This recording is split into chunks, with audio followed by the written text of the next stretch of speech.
Meet Hugh Waters. He's 50 years old, from Horsham in the United Kingdom, and he cannot find a job. Hugh went viral on LinkedIn in October of 2025, venting out his frustrations against the UK's job market. Picture a stack of 290 applications. That's roughly as high as 3 smartphones stacked on top of each other. Hugh sent out those applications over the course of 16 months, and he didn't just apply to every other job. No, at 50, he's had enough prior work experience to only apply to specific roles where he knew he'd be the perfect candidate. 290 niche applications, 290 rejections, 92 companies reached out to tell him he hadn't been selected, and 198 thought he'd just get the hint if they didn't respond at all. Hugh's post went viral, and everyone commented on their own woes and struggles. It seemed like no one was hiring, and all of their job posts were only in theory. In a time when the cost of living in the UK has gone up to 4.1% per the Office of National Statistics, everyone's finding a way to get by. But how, if there aren't any vacancies at all, seemingly? Well, here's the plot twist. There are jobs, hundreds of thousands of them. 728,000 jobs were up for grabs, according to the ONS August 2025 report. That same month, the number of unemployed people in the UK was approximately 1,672,000. If 728,000 of those unemployed people found work, the UK unemployment rate would drop from 4.7% to about 2.7%, the lowest level since before the 2008 financial crisis. Something isn't adding up. And that's what we're here to find out, from the use of artificial intelligence to Rachel Reeves' poorly planned budget, and ultimately answering the question, are immigrants responsible? Why can't you find a job in Britain even though there are thousands up for grabs?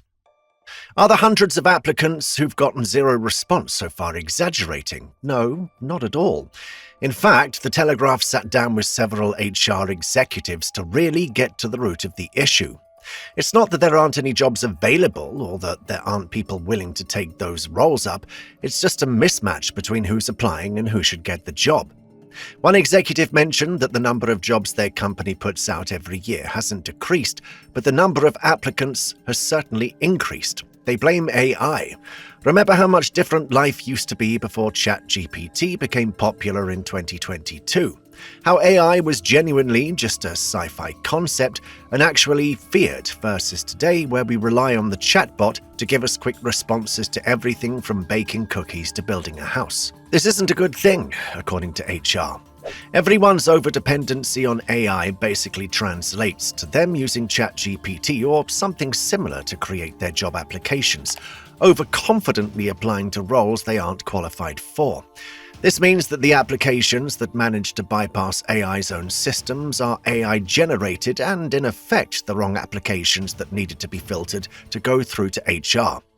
It's a problem with as quick a fix as any. Just stop using AI to modify your applications and stop using applicant tracking systems or ATS to filter through applications, right? It might seem like the easy solution, but companies claim that AFTs aren't really that big of a problem for them.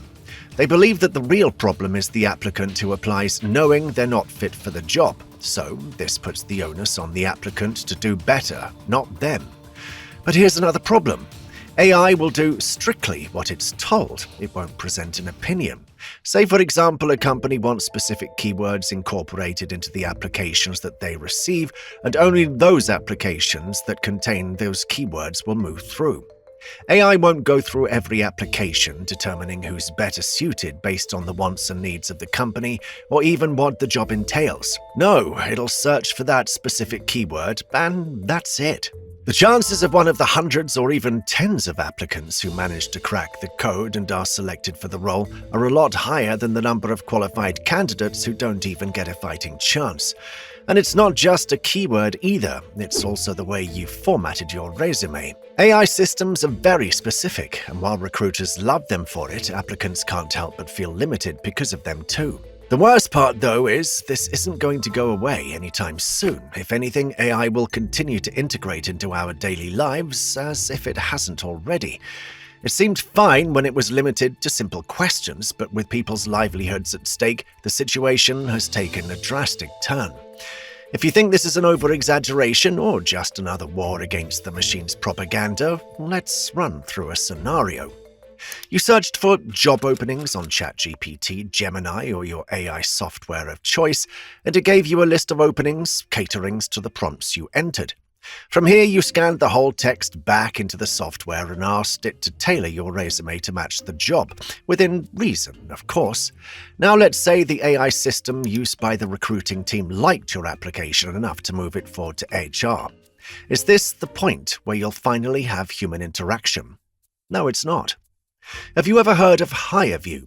It's a software that's hopped on the latest trend of AI interviews. Companies like Unilever, Microsoft, and Nestle have used AI to hire staff, and dozens more are said to be incorporating more automation into their hiring processes for top graduate jobs as competition grows more fierce. There were on average 86 applications for every vacancy in the graduate jobs market last year, according to the Institute of Student Employers, up 38% year on year. What HireVue does is that it conducts the interview on behalf of the company. In effect, you're shown a pre-recorded message with instructions on how to answer the questions, and given a time frame to answer those questions one by one. But how would HireVue or any other software of the sort correctly gauge what sort of employee you are? It can't. AI's efficiency isn't based on personality, it's based on time effectiveness and its ability to follow prompts. You cannot ask a software to make concrete decisions on its own free will. It can't. It'll only be able to follow what it's told. In this case, the software will then filter through your answers against the prompts provided by the employer. If they match, you're good to proceed. If not, you'll get your rejection in 24 hours. David Houghton Carter is a 46-year-old man from Leeds. He's lived through the 2008 financial crisis and through the pandemic. Barely, but he survived. He was unemployed for a long time following the financial crisis, and the pandemic didn't guarantee job security either. But still, if you were to ask David, he'd take the financial crisis and pandemic over the job market in the UK today. In theory, the UK is doing great, better than great actually.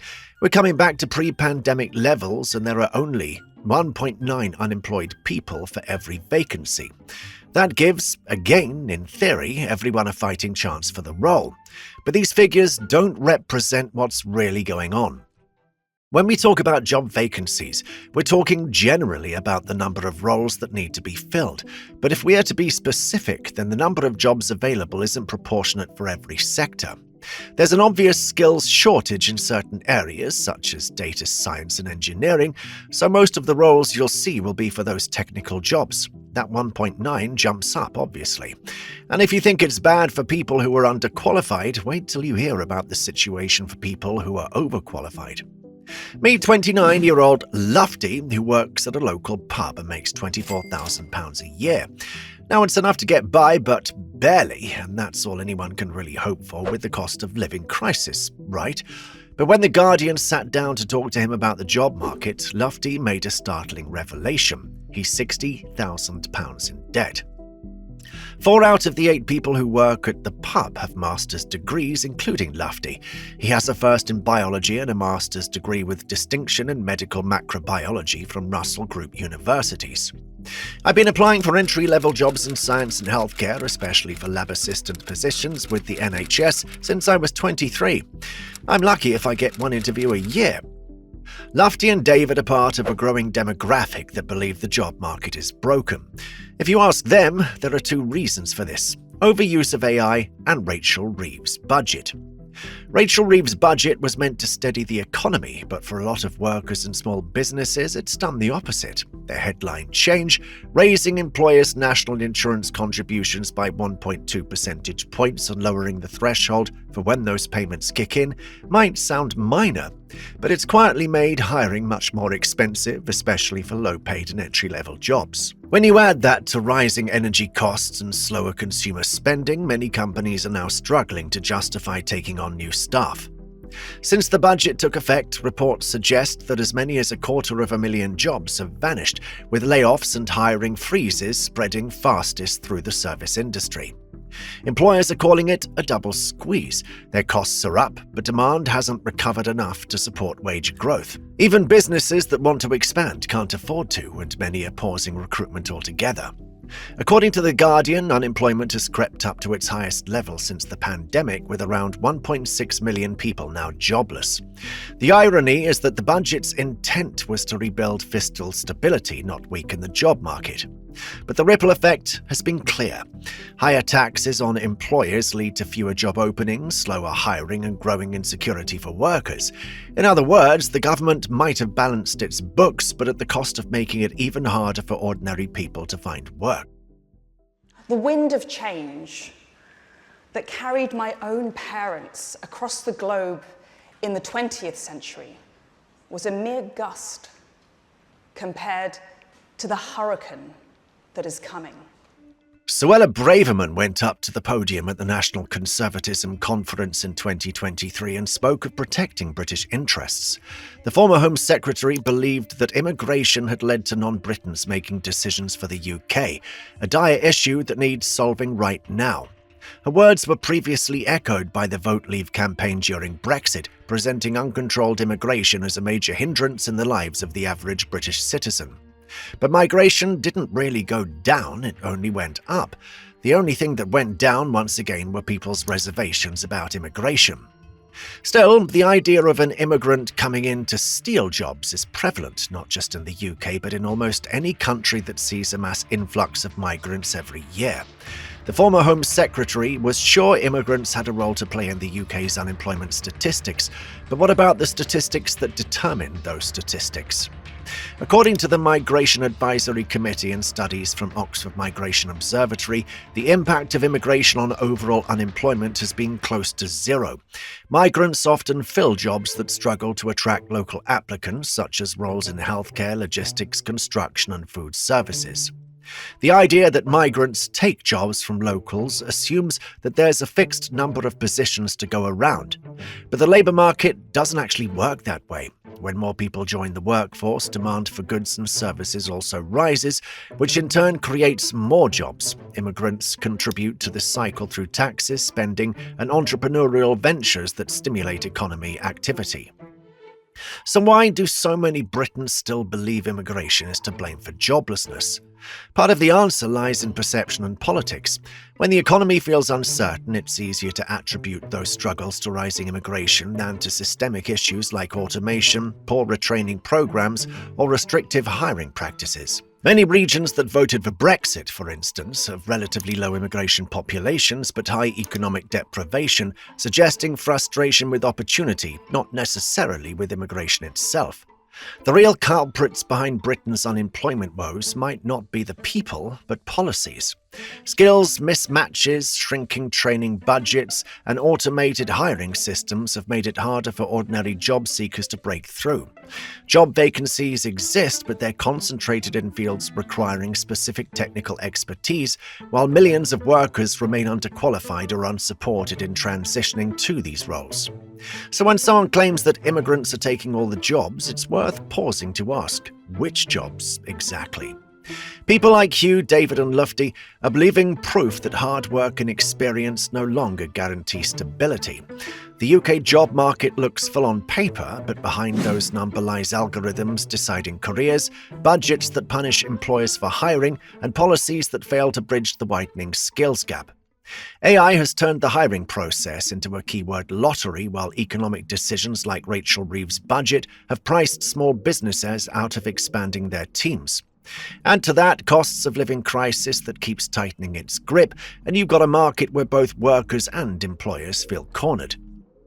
Blaming immigrants is the easy narrative, but the evidence just doesn't back it up. Migrants aren't taking jobs, they're filling the ones nobody else can. The real issue is that Britain hasn't adapted to its own evolving workforce. Training programs, fairer hiring systems, and smarter economic policy could start fixing what's broken. But until then, millions will remain stuck between headlines promising thousands of vacancies and inboxes full of silence. Was it easy for you to find work?